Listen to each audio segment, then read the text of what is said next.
Right, joining us is Professor Junaid Ahmad, who's the director of the Center for Study of Islam and Decolonization. He joins us live to expand the conversation. A very good evening to you. Thank you so much for your time. I mean, we've just heard some of the importance of the summit, such as agriculture and the engineering capabilities, as the minister has spoken to. What strategic importance does South Africa hold for Pakistan, more so as we look at the current global trading environment? Right. Well, thank you for having me. I'm not sure what particular strategic value South Africa has for Pakistan in terms of its fundamental trade relations and the products and services and needs that it requires at the moment. But what we do know right now is that Pakistan is in a very geostrategic and a geopolitical way being in some ways deployed to different countries, and in order for the United States, in fact, to actually get a better reputation. One of the things we can't forget is that countries that Pakistan has had an antagonistic relationship, India, a friendly relationship, China, now South Africa, these are all countries of BRICS. So we have to remember that as well. So I think that right now the Pakistani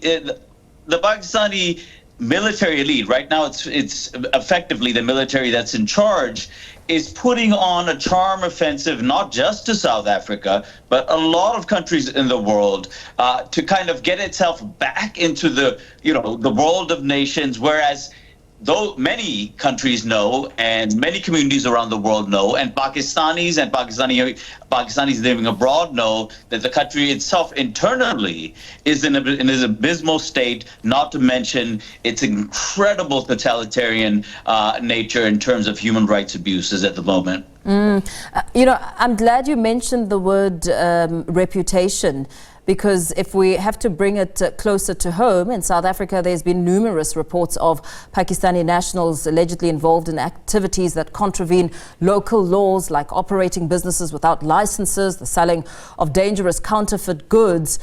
As we take a look at these factors, could this be an opportunity, this meeting, to harmonize standards, certifications? How do you view it?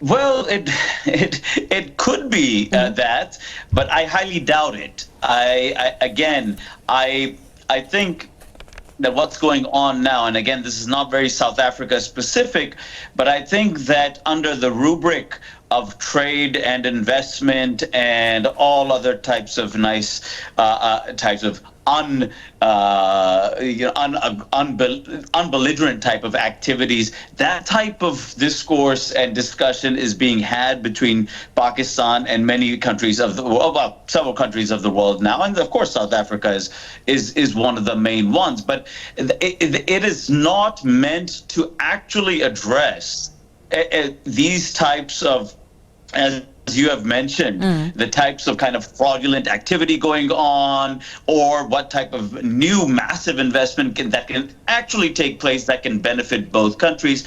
I think more it's a geopolitical and a strategic power play that both the United States and Islamabad, Pakistan, are playing right now in order to really undermine BRICS and to basically show the world that, look, internally, Pakistan, we're fine. We just need to kind of recover economically, when fundamentally the problem is political.